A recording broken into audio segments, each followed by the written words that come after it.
Oh, I'll have to try it sometime. This is Geek Gab with your hosts, Dorrinal, Brian Niemeier, and me, Daddy Warpig. We are back!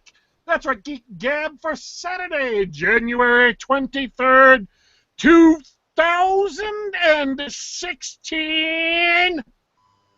Broadcasting to you live from our secret bunker hidden deep underneath the House of Geekery. So, Brian, how has been your week? My week has been pretty good. I managed to get a few concept art sketches for the cover of my new book, Soul Dancer, from my artist, Marcelo, and I put them up on social media for A/B testing, and received a clear winner. So that has gone on to be finished into the final cover. I can't wait to see when it's done. I'll let everybody know. And this is the sequel to Nethario. Yes, it is. Links to which are available in the comments. Ooh, see? You see, that's how good a host I am. Brian doesn't even have to pimp his own stuff on this show. Nope. Pimping included. Links, yeah. If you wanted to write a book, Dorrinal, then I would pimp your stuff for free too. Links to Brian's book are in point of fact in the comments, and I know because I put them in there today. So, how's your week, Dorrinal? My week is a dark and lonely montage in between Geek Gabs. But you don't live on the East Coast. You didn't have to live through Snowzilla. I tell you what, I absolutely love the snow. I love the cold weather. Especially when I was a kid, it was always great to. I grew up in the Northeast, so it was always sledding and stuff in the winter. But you know what? I don't miss it that much. Well, see, I can tell because you live all the way on the West Coast in a very temperate climate, and your brother lives all the way on the West Coast in a very temperate climate. It's like as soon as you guys reached maturity, you fled for the nicest places you could possibly get jobs at. It was a pretty good deal.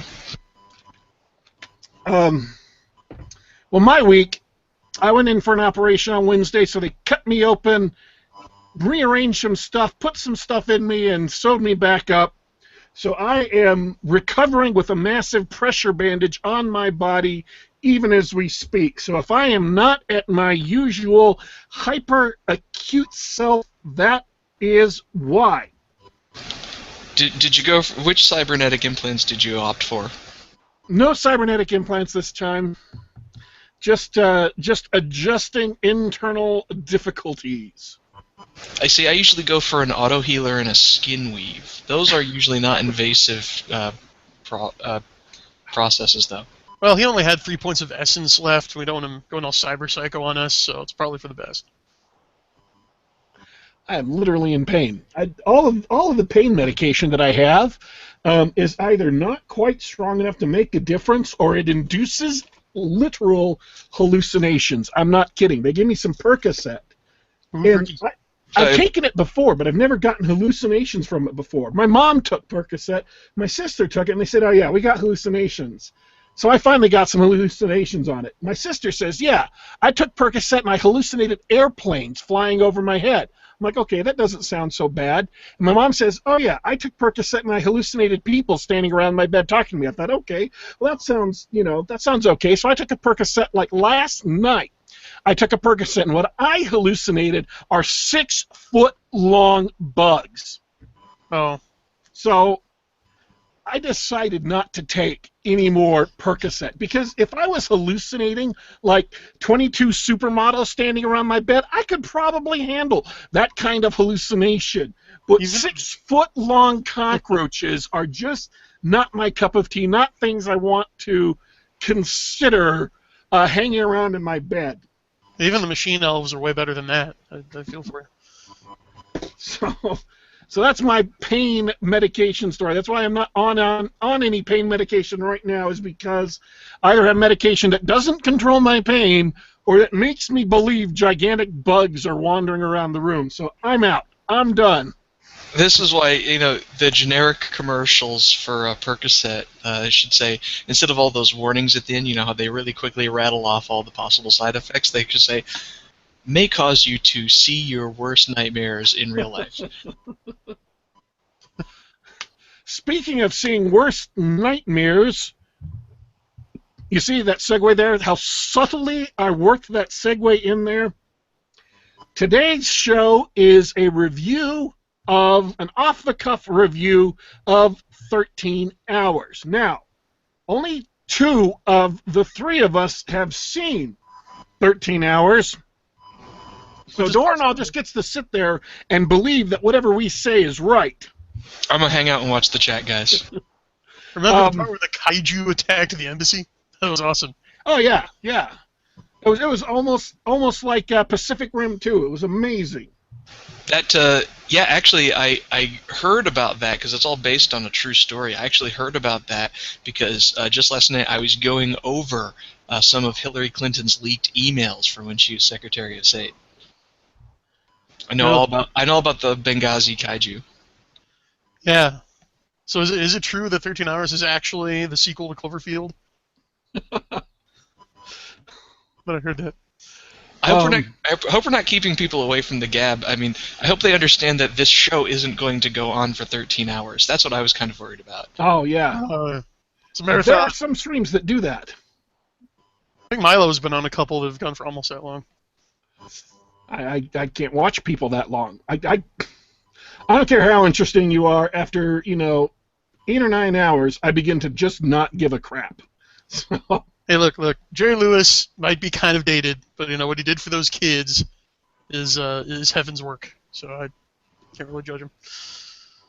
13 Hours, for those of you that don't know, is a movie by famed auteur director Michael Bay, director of Bad Boys, director of The Rock, and the director of four Transformers movies. All of them, every single one so far. It is a true story of 6 former Special Forces operators who were assigned to security at a secret CIA mission in Benghazi, Libya, on September 11th, 2012, when the U.S. Embassy, less than a mile away, was attacked by local Libyan terrorist group Ansar al-Sharia. These 6 operators responded and ended up being the primary combat units on the ground, saving 33 American lives. Unfortunately, not including the ambassador and several members of his staff. However, other people at the embassy were saved by these 6 men. Now, 3 of them wrote a book called 13 Hours, along with a journalist, and a scriptwriter adapted the book to this movie directly from the book, and the 3 men, the 3 operators, served as technical advisors to the movie. So they were there advising everyone making the movie how to make it as accurate as possible to reflect what happened to them that night. So I don't want to delve into the politics of it because that's not really the point of this show, but no one who has accused them of lying has come forward with credible information to discredit their version of events, and no one who has accused Michael Bay of being deceptive in this movie have brought any evidence forward to impair or impugn what has been presented in the movie. So as close as it is possible in 2.5 hours, it made a great effort to make it as close to reality as possible, given limitations of a movie. And that's where I'm going to start. There are some political considerations here that never come into this movie. The movie never mentions President Obama. The movie never mentions Hillary Clinton. The movie never casts any political blame for what happened, but there is some implicit blame that reflects on certain individuals, and defenders of those individuals are very upset at the existence of the movie. That's as much as I want to talk about the politics for myself. The movie is not about the politics of Benghazi or what happened that night or what should have happened that night. It is solely and specifically about the heroic efforts made by these 6 men and others around them to save lives and to survive a nearly overwhelming attack by Ansar al-Sharia militia that night in Benghazi. And I'm going to pause for a second to drink some water and let Brian get a word in edgewise. Yes, thank you, Daddy Warpig. Yes, I agree. It is not explicitly a political movie. It's a war story. It's a survival story. But if you read between the lines, take it for what you will, there are certain deductions that can be made to reflect on certain real-world public personages. I will say one thing. After the movie, I went home and I read the House Permanent Select Committee on Intelligence report on Benghazi. And they did interview the survivors. They interviewed the post and base commanders who were involved, even the deputy director of the CIA. And yes, the movie would appear to be 98% accurate. There were 2 things presented in the movie that the House report contradicts or potentially sheds some doubt on. One has to do with the Benghazi CIA annex base chief, who in the movie is shown ordering the security team not to go. And according to the testimony to the House committee, that didn't happen. There was no stand-down order. What he did was tell them, let me see if I can get you some backup from the local militias, specifically pickup trucks with like 50 cals in the back. And he spent 45 minutes trying to get them help from like the February 17th militia, but couldn't, and that's what delayed them. But he never told them not to go. And secondly, much is made of the movie of the annex's desperate and failed attempts to get air support from Tripoli or Italy or anywhere nearby. And again, according to the report, there was just no air support available. It wasn't that it was denied. There just was no Spectre gunship. There were no planes in the area that could have made it in time. A week before the movie came out, people who were highly placed in the command said that there were actually units available that were not sent. Now, that obviously didn't make it out in time to be included in the movie, but it does corroborate that aspect of their recollections, at least. So. Okay, so and again, the report isn't infallible, so yeah. If the new information has come to light, I retract that then. So let's talk about the movie as a movie. Yes. It's not. I mean, it's not primarily a piece of entertainment. It's a pan to the heroism of these men, but at the same time, it has to hold your attention. And Michael Bay, being Michael Bay, it is, yes, it's a war movie, but it's a war movie with heavy action movie styling cinematography to it. Read. What did you think of it? Did you hate the movie? Did you vow never to watch it again once you got out of the theater? No, and like Dorrinal and I were saying before the show, just a little while ago, no, I'm not what could be described as a Michael Bay fan. I kind of liked The Rock. Really, it's mainly his movies have 2 main problems. Okay, from a technical standpoint, one, over-reliance on caffeine cam, on bungee cam, on shaky cam, just gives me a migraine. Oh man, I hate to hear that. Well, then he's gotten better though. Like from his earlier movies, like that was my problem with The Rock. Like I found it unwatchable from closer than like It Rose Back. But that, excuse me, I didn't find that to be a problem in 13 Hours. 2, and this is a mortal sin of the Transformers movies. his pacing and the way the plot is strung together is nonsensical. There's too much and then. Like, the only way you can describe the transition between beats is with and then instead of but or therefore. So it feels very disjointed. And again, I think because he had the book to work off of, that problem was completely ameliorated here. So I thought he really took his craft to the next level. I don't know, Daddy Warpig, what do you think?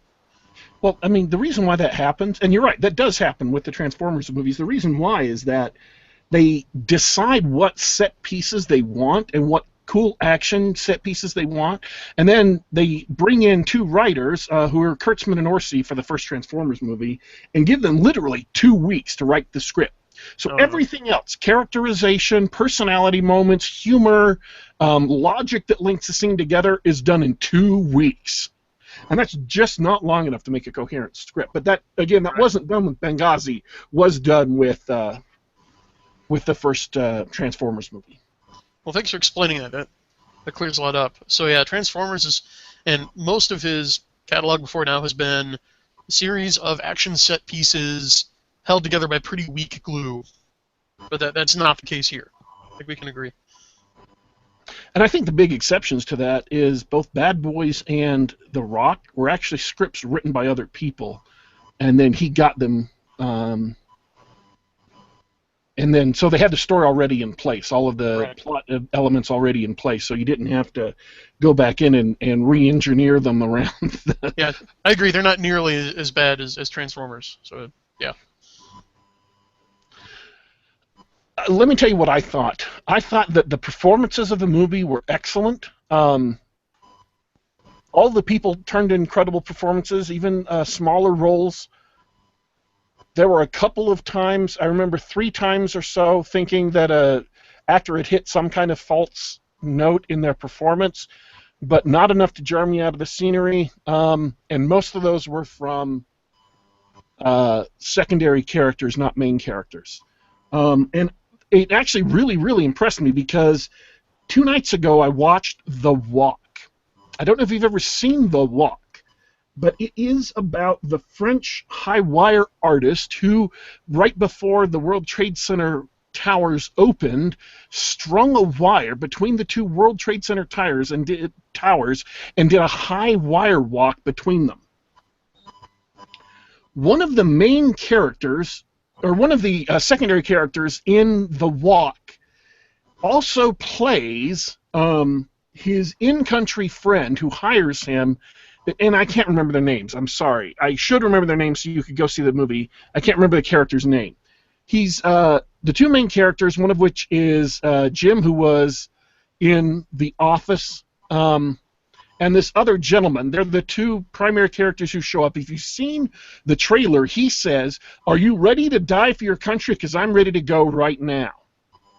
He was also in The Walk and plays a completely different character, and you only realize how good an actor he is by seeing those 2 absolutely radically different performances in a short period of time, so you can compare him in 2 different roles and realize how completely he's inhabited his character so that neither of them feel false. They both feel like completely different individuals, and I was like, wow, he's really, really good.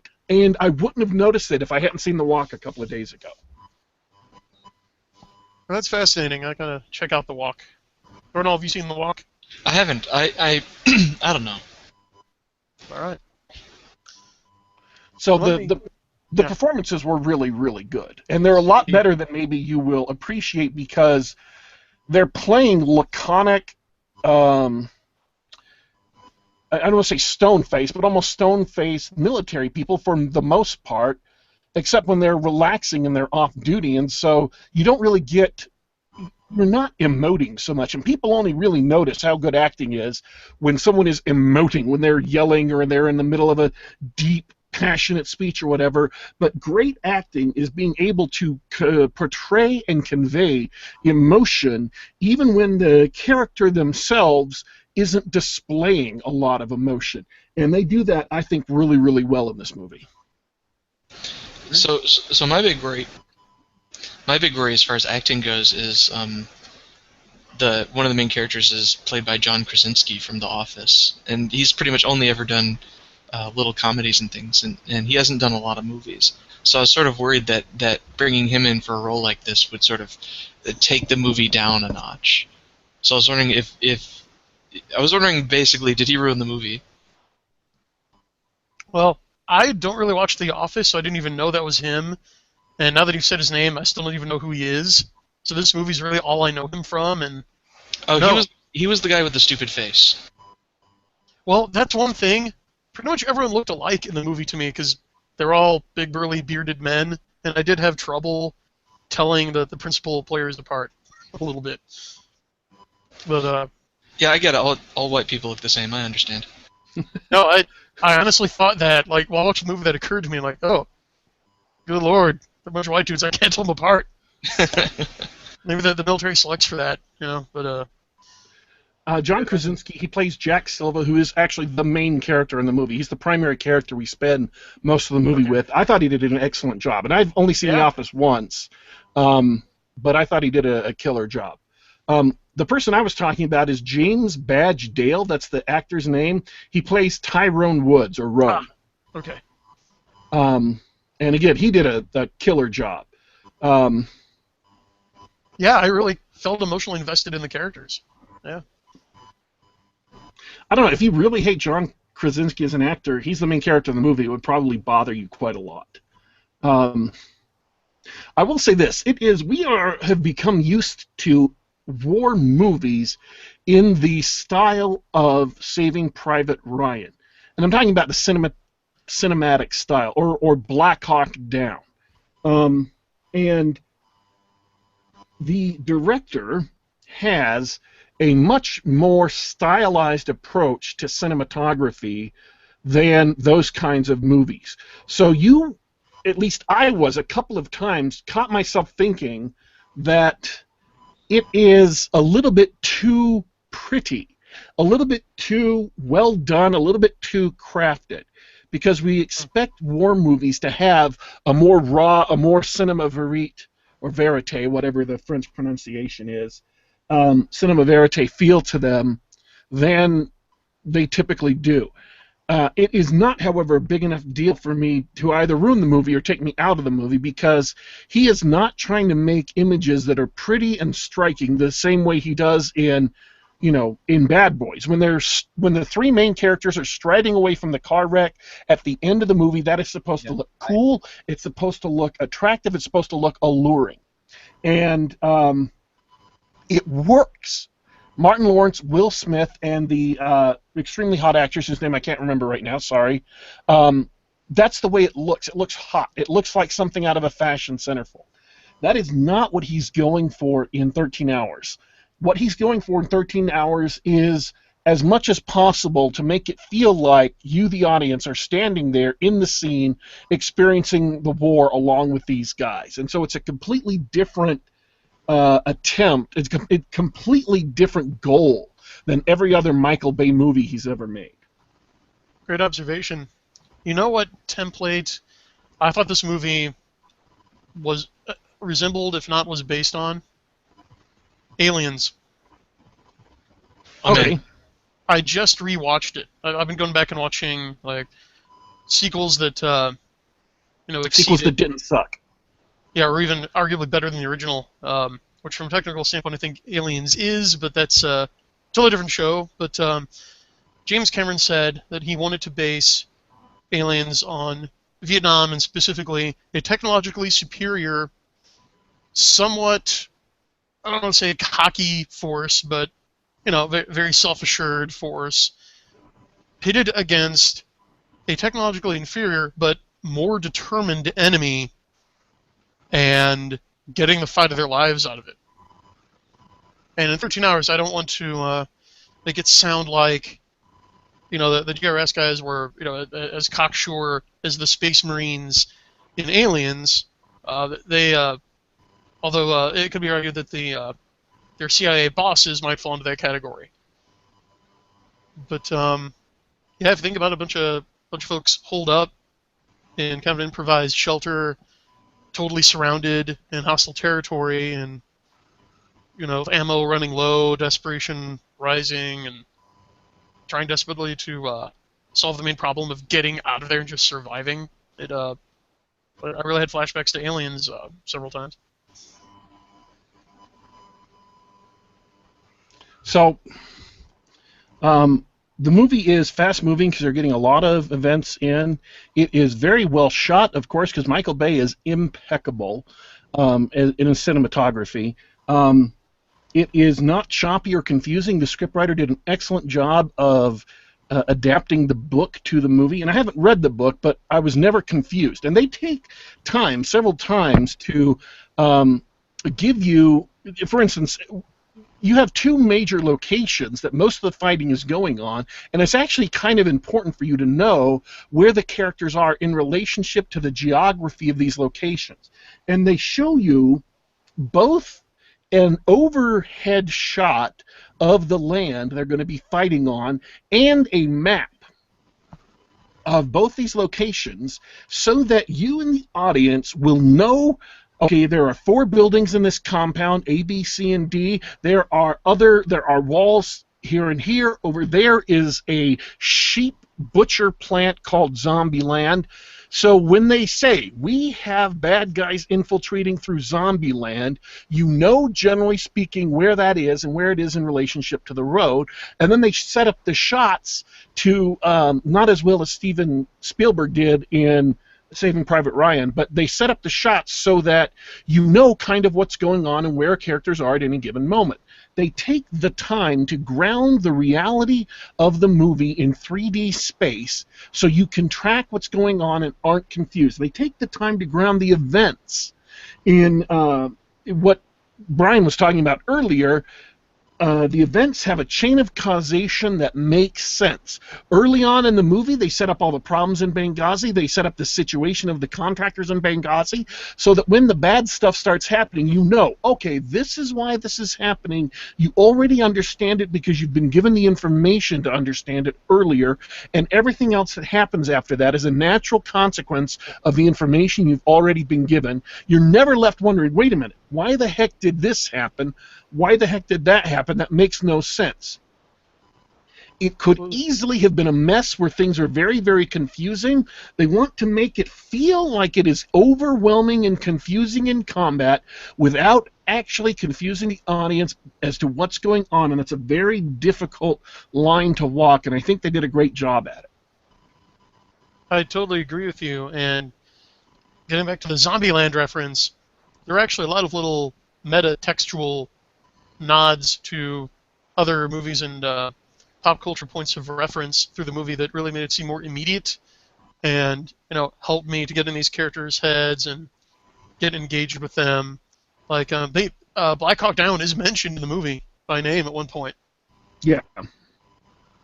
And it's totally thematically and totally appropriate at the moment, as you might imagine. So they did a great job of making the movie coherent. They did a great job of shooting the movie. All the performances are great. It is not... I mean, it is an entertaining movie. I was entertained. It held my interest. Let me say that. And it's, the combat scenes are visceral. They're gripping, and they are deadly. You feel like the characters are really in danger. And then when bad things start happening, which they're going to sooner or later, they're really, horrifying. Oh yeah, the immersion and the illusion of danger is total. Like I admit I was by turns heartbroken and enraged by what was going on. So it delivered. It did its job. Did the job a movie should do. I mean, especially when you're with the people at the embassy, when they cut away to the secondary characters, Ambassador Stevens and his retinue, and you feel them being so completely helpless in the face of this raid on their compound. It's overwhelming, and you feel for these characters. You're like, oh my God, won't somebody do something to save them? So, but yeah, it's a well done movie. I would. Some people are judging it like they would an action movie. I wouldn't judge it like it's an action movie because it's not meant to be. It's not Die Hard. Not that I don't love action movies. I love action movies, but it's not meant to be an entertaining movie on that level. It's a war movie. It is about horrific events and about how these characters deal with them and overcome them. And on that level, I think it really, really works. Yeah, you're totally right. The action movie filter is the wrong lens to look at it through. Excuse me. 13 Hours should be more measured against movies like Saving Private Ryan or Black Hawk Down or Hurt Locker. It's a war movie. Fury. So I would give it a recommendation to go see it if you like war movies. If you're interested in what happened in Benghazi in 2012, I would recommend it. I would definitely not. There's nothing in the movie that make it a bad movie. Michael Bay is a consummate professional, and you may dislike what he sets out to do with his movies, but what he sets out to do, he does. So, I don't know. Any last thoughts, Brian? I second your recommendation. I recommend that folks go see it. If you want a good, gripping war movie that'll take you on an emotional roller coaster ride, and if you want to learn something about the state of geopolitics, that's there as well. All right. Any questions or anything, Dorrinal? No, sounds like fun. It sounds like a much better movie than I thought it would be. All right. I'm going to say it's Michael Bay's best movie. But sorry, go ahead. No, I think you're right. I would second that. I think this is the best movie Michael Bay has ever made. And the thing is, it was made as a passion project. He basically went to Paramount and said, "You want me to direct the 5th Transformers? I'm not going to direct the 5th Transformers unless you give me, $50 million to go off and make this movie." Shook him down. I love it. He shook him down. Yeah, I mean that's literally exactly what he did. Paramount doesn't care about this movie. They don't think they're going to make it back in the box office and even the foreign receipts. They don't think this movie is going to be profitable for them. It's a write-off just to get Michael Bay back to direct the 5th Transformers. And 3 or 4 days after this movie came out in theaters, Michael Bay announced that yes, he's directing Transformers 5. So they sold up his end of the deal. Yeah. So I mean that's why this movie was made. It was a passion project for him in between Transformers movies because it's a story he really wanted to tell and really wanted to tell right. And I agree with Brian when he said that he kind of I don't remember your exact phrase, but he exceeded his own. What did you say exactly? At what point? Oh, you're just saying that this is Michael Bay a cut above everything else he's ever done. He's exceeded his own limitations in this movie. Yeah, he took it to the next level. Took it to the next level. That's what you said. Okay. So yes, the best Michael Bay film ever, and it is not it's not shot like any other Michael Bay movie because it's not an action movie.